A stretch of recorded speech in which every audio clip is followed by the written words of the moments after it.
Hi friends, ಸಂಜೆ ಸ್ನ್ಯಾಕ್ಸ್ಗೋಸ್ಕರ French fries ಮಾಡಿದ್ದೆ. ಸಖತ್ತು ಕ್ರಿಸ್ಪಿಯಾಗಿ ಬಂದಿತ್ತು, ಹೊರಗಡೆ ಸಿಗೋ ಥರನೇ ಬಂದಿತ್ತು. ಹೆಂಗೆ ಮಾಡೋದು ನೋಡೋಣ ಬನ್ನಿ. ಈ ಥರ ಸಿಪ್ಪೆ ತೆಗೆದಿರೋ ಪೊಟ್ಯಾಟೋನ ಕ್ಲೀನ್ ಮಾಡಿ ಇಟ್ಕೊಬೇಕು. ನಿಮ್ಮ ಕ್ವಾಂಟಿಟಿ ಎಷ್ಟು ಬೇಕೋ ಅಷ್ಟು ತೊಗೊಬೋದು. ನೆಕ್ಸ್ಟು ಇದು ಎಲ್ಲ ಪೊಟ್ಯಾಟೋಸನ್ನು ಎರಡೆರಡು ಪೀಸ್ ಮಾಡಿ ಇಟ್ಕೊಬೇಕು.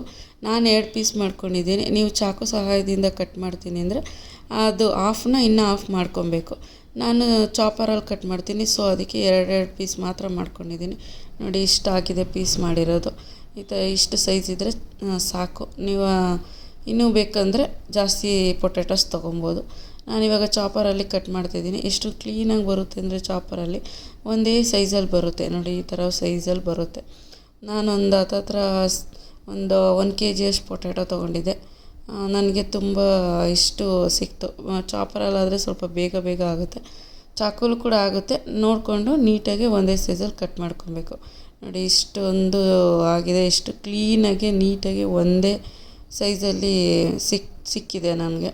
ನೋಡಿ, ಈ ಥರ ಕಾಣಿಸ್ತಾ ಇದೆಯಲ್ಲ, ಈ ಥರ. ಇವಾಗ ಇದು ಚಾಪ್ ಮಾಡಿರೋ ಪೊಟ್ಯಾಟೋನ ಒಂದು ಬೌಲ್ ಒಳಗಡೆ ವಾಟರ್ ತೊಗೊಬೇಕು. ನಾರ್ಮಲ್ ವಾಟರ್ ತೊಗೊಂಡು ಆ ಚಾಪ್ ಮಾಡಿರೋ ಪೊಟ್ಯಾಟೋನೆಲ್ಲ ಅದರಲ್ಲಿ ಹಾಕಿ ಸ್ವಲ್ಪ ಒಂದು 2 to 3 ಟೈಮ್ಸು ಕ್ಲೀನ್ ಮಾಡ್ಕೊಬೇಕು. ಕ್ಲೀನಾಗಿರೋ ಪೊಟ್ಯಾಟೋನ ಒಂದು ಕಡಾಯಿ ಒಳಗಡೆ ಸ್ವಲ್ಪ ನೀರು ಕಾಯೋಕ್ಕಿಟ್ಟು, ನೀರು ಕಾದ್ಮೇಲೆ ಒಂದು 2 ಟೇಬಲ್ ಸ್ಪೂನಷ್ಟು ಉಪ್ಪು ಹಾಕ್ಕೊಂಡು ಚಾಪ್ ಮಾಡಿರೋ ಪೊಟ್ಯಾಟೋನ ಅದಕ್ಕೆ ಹಾಕಬೇಕು.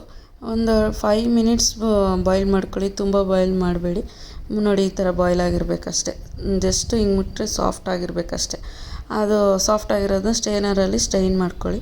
ಸ್ವಲ್ಪ ಕೂಡ ನೀರಿರಬಾರ್ದು, ಆ ಥರ ಸ್ಟೈನ್ ಮಾಡಿಕೊಂಡು ಒಂದು 2 to 3 ಟೇಬಲ್ ಸ್ಪೂನಷ್ಟು ಕಾರ್ನ್ಫ್ಲೋರ್ ಆ್ಯಡ್ ಮಾಡಿಕೊಂಡು, ಕಾರ್ನ್ಫ್ಲೋರ್ ಎಲ್ಲ ಆದಮೇಲೆ ಈ ಥರ ಟಾಸ್ ಮಾಡ್ಕೊಳ್ಳಿ. ಒಂದು 2-3 ಟೈಮು ಟಾಸ್ ಮಾಡಿದ್ರೆ ಅದು ಸಖತ್ತಾಗಿ ಮಿಕ್ಸ್ ಆಗುತ್ತೆ. ಅದು ಮಿಕ್ಸ್ ಆದಷ್ಟು ತುಂಬ ಚೆನ್ನಾಗಿರುತ್ತೆ.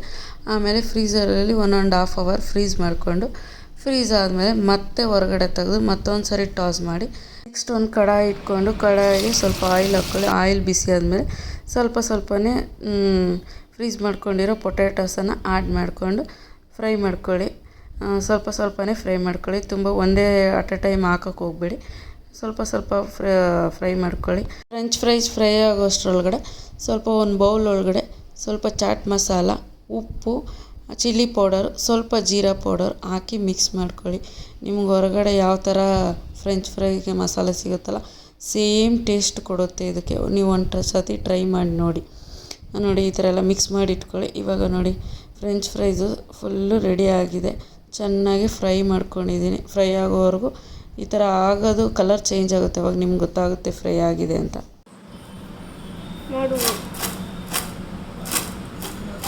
ಇಷ್ಟೇ ಫ್ರೆಂಚ್ ಫ್ರೈಸು. ನೀವು ಮಾಡ್ಕೊಳ್ಳಿ.